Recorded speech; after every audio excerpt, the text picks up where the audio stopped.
तो आज का टॉपिक है हमारा accuracy, precision and uncertainty in measurement.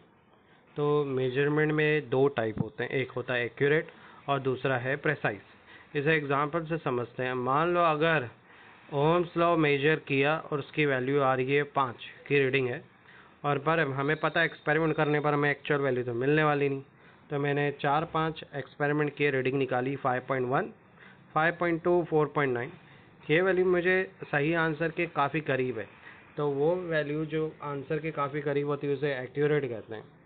अब आप मान लो दूसरे स्टूडेंट ने वही रीडिंग निकाली तो उसको आया 6.1, 6.11, 6.12। अब ये रीडिंग तो एक्चुअल रीडिंग से काफ़ी दूर है, मतलब क्लोज तो है लेकिन काफ़ी दूर क्लोज है, एकदम सही नहीं है, तो उसको प्रेसाइज बोलते हैं। अब समझते हैं एरर इन मेजरमेंट में। एरर मेजरमेंट में ये होता है, तो मेजर वैल्यू जो हमने निकाली उसमें ट्रू वैल्यू कितनी थी उसको माइनस कर दो, तो जो मिलेगा वो क्या रहेगा, एरर। उसके कुछ एग्जांपल देखते हैं। जैसे मान लो मेरे पास 5.1 रीडिंग है, तो ये मेरी मेजर वैल्यू है, इसको माइनस करते हो ट्रू वैल्यू से, तो जो वैल्यू आएगी वो क्या रहेगी, एरर होगी। अब एरर में भी टाइप्स होते हैं, एक होता है सिस्टमेटिक एरर और एक होता है रैंडम एरर। सिस्टमेटिक एरर का कॉज पता किया जा सकता है और उसे रिमूव भी किया जा सकता है, और जो रैंडम एरर होता है उसका कॉज नहीं पता चलता है और लेकिन उसे सॉल्व किया जा सकता है।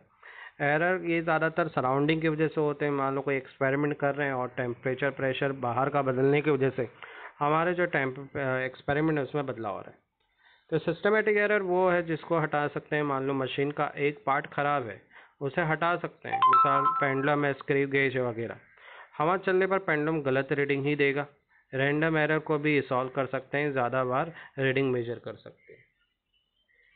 अब सिस्टमेटिक एरर को समझते हैं। उसमें पहला है इंस्ट्रूमेंटल एरर। इंस्ट्रूमेंटल एरर मतलब फॉल्टी इंस्ट्रूमेंट है, डिफेक्टिव है, प्रॉपर वर्क नहीं कर रहा है। एग्जांपल एमीटर है पर वो नल रीडिंग दिखाने की वजह 0.1 एम्पियर पे इसका नीडल रुका हुआ है, तो ज़ाहिर पर इस पर आने वाली जो रीडिंग है वो गलत ही होगी। उसके बाद आता है इम्परफेक्शन एक्सपेरिमेंट। प्रैक्टिस ही सही से नहीं किया है, गलत तरीके से एक्सपेरिमेंट ही किया जा रहा है, प्रैक्टिस ही गलत है, तो ज़ाहिर बात है रीडिंग का सब कुछ गलत ही होता रहेगा। पर्सनल एरर, जजमेंट सही नहीं है, ऑब्जर्वर ही सही से परफॉर्म, या उसको पता ही नहीं कि किस तरह से टीचर ने समझा दिया है पर उसको करना कैसे उसको पता ही नहीं, वो रॉन्ग ही तरीके से मेजर कर रहा है, तो इसे पर्सनल एरर कहते हैं। अब इन एरर को कैलकुलेट कैसे करेंगे, तो वन बाय वन हम हर एक तरीके को समझेंगे।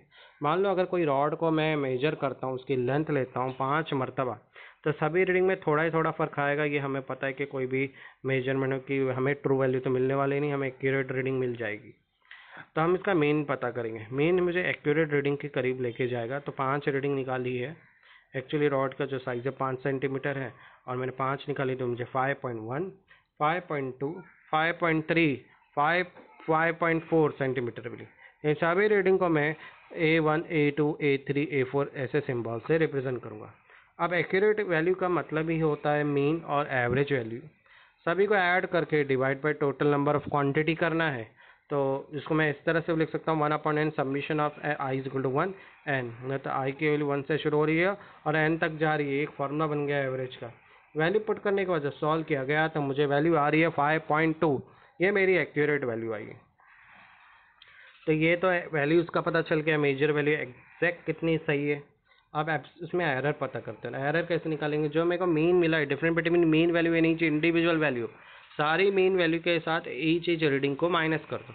माइनस करने पर जो डिफरेंस आएगा वो एक्चुअली एरर होगा कि इतना एरर उसके अंदर छुपा हुआ है उसके सही आंसर से। तो यहाँ पर देखो हर एक वैल्यू को सॉल्व किया है, 0 पॉइंट कुछ एरर तो माइनस में भी आए, पर ये चीज़ ध्यान रखें कि एब्सोल्यूट एरर प्लस माइनस हो सकता है, पर हर एक एरर कोई भी एक्सपेरिमेंट में बढ़ता ही है, और बढ़ोतरी को हम प्लस से शो करते हैं।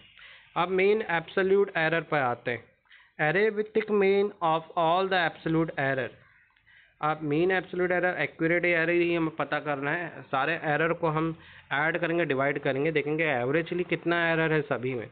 तो जब ऐड करेंगे तो ये याद रहे कि माइनस को भी प्लस ही करना है, इसमें माइनस नहीं करेंगे तो आएगा 0.8/5, इसकी वैल्यू होगी 0.16। इससे ये पता चलता है कि सभी में 0.16 का एरर है। इसको एग्जांपल से भी समझ सकते हैं कि सभी एब्सोल्यूट एरर को सम करेंगे, ये तो हमें एग्जांपल दिखे 5.2 प्लस माइनस 0.16 दिया है, तो ये जो 5.2 है वो एक्चुअल एवरेज वैल्यू है और 0.16 ये हमारे एरर की वैल्यू है। तो इसे इस तरह से कुछ लिखा जाता है।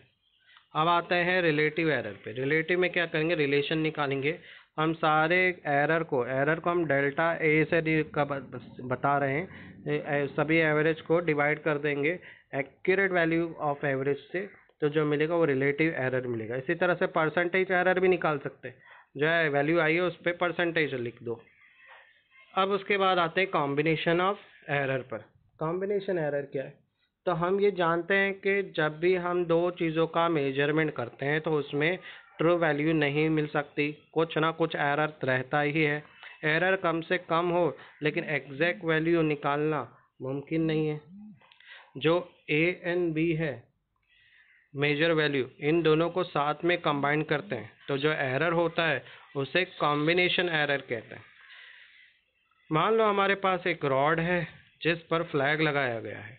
अब हम फ्लैग का मेजरमेंट करेंगे, फ्लैग का मेजरमेंट बी से रिप्रेजेंट करेंगे और रॉड का मेजरमेंट ए से जाहिर करेंगे। हमें पता है कि फ्लैग का मेजरमेंट बी, रॉड का मेजरमेंट दोनों में आया है, तो इन दोनों को कंबाइन करने पर जो नई वैल्यू आएगी वो क्या है, जेड मिलेगी।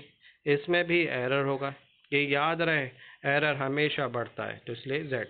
तो let A is a major value of flag, B Z इनके टोटल को बता रहे हैं। इसी तरह से हम सब्सट्रैक्ट भी कर सकते हैं।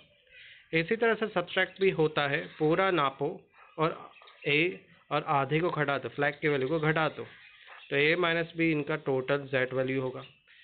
इन सभी का इस्तेमाल करेंगे आगे के कॉन्सेप्ट को समझने में।